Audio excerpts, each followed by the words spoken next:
So today, guys, I am going to put some molding around the plantation shutters that I have in my craft room, and I'm going to be using a tool that I got for Christmas. This tool was on my wish list. It's a benchtop mini cut-off saw.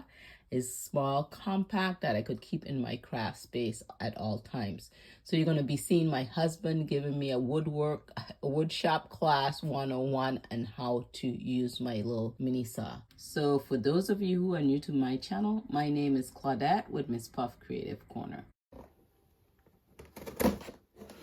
So this little benchtop mini cutoff saw is called the John Jip saw, and got good ratings from Amazon. And I'm going to go ahead and show you the unboxing and the pieces that came with this box, and I'm going to show you how I do with my first cut. And you know, my husband is going to help me frame this out. So let's go ahead and jump into the pieces that came in this box.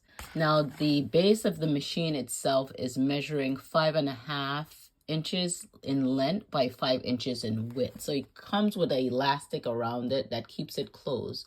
So don't throw out that elastic.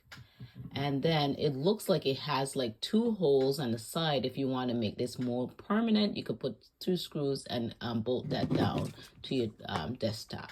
So included in the kit, you get 2 motor brushes, which extend the lifespans of your machine by replacing those over time. So it includes 3 blade options: your 2-inch blade, a 2 5/16 inch blade, and a 2 5/16 inch metal cutoff wheel. So they included 6 pieces of the metal cutoff wheels. Depending on which blade you select, it could cut anywhere from brass, aluminum, wood, zinc, acrylic, and metal. So they included a clamp so you could secure your saw to your tabletop. They also included an extra drive belt as well as an L-shaped wrench. You could also use this angle adjustment knob to get your miter cut. It can cut up to 45-degree angles. My poor hubby, he was getting over a little bug. It's been like maybe 2 weeks or so, but he's like so exhausted. He has so much patience when it comes to me. I really so appreciate him.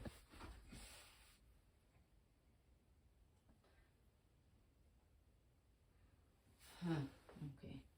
You know, when you cut, you don't cut adjacent to the wall, parallel to the wall, not on it. That way you give yourself the rooming. Okay. So if the angle is not right, it gives you a little space to cut it again. Okay. And then when you finally get the angle right, then you just leave the angle and just cut the bottom off to match the length. Okay. Does that make sense? Okay. So I'm going to make sure that I go ahead and clamp down my saw to the top of my countertop so it could be nice and secured before I start cutting. Then I'm going to adjust the miter section to 45-degree angle. You could see here where I marked my measurements from the window, so I could get my precise 45-degree angle to match the window. I want to make sure that my molding passes this groove, because this is where the blade is going to sit right into this groove. So I also had these protection gloves on my Christmas wish list. They're cut level 5. And so you want to be protected when you're using these sharp tools, as well as you want to wear some eye protection. This is going to have to pass the bar anywhere, the cutting line. So we have to make sure it's past the cutting line. So you need it to be more. This is the safety latch right here. So when you're cutting, you turn on your machine, then you're going to hold your safety guard to, and then that's going to release and bring the blade down. So you want to go down gently with the blade and not too hard and not too fast. Okay, come down. What should I do here? Come straight down.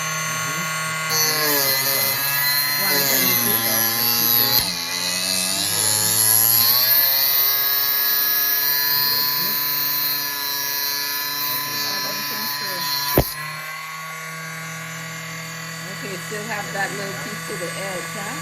I think I went down too fast and gave too much of pressure, so it just cut a chip out and it got stuck there and it didn't cut all the way through. We're gonna go a second pass.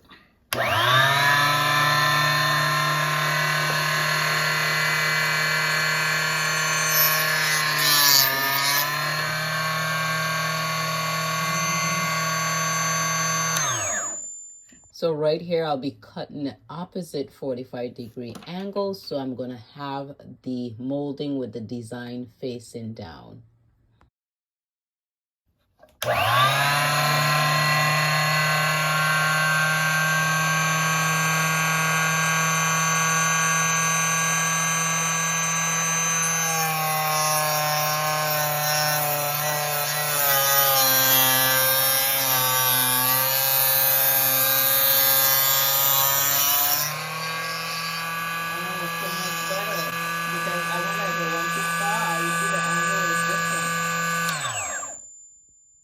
Go up a little closer so you can see how clean it is. So now I'm going to attempt just a straight cut.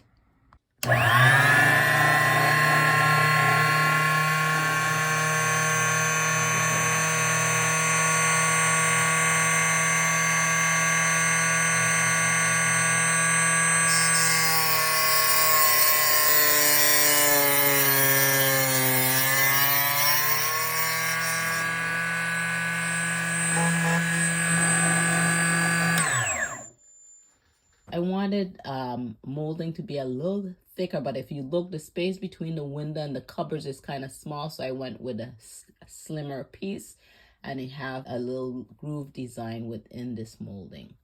Oh, you want me to put it up? I'm just gonna put it up here.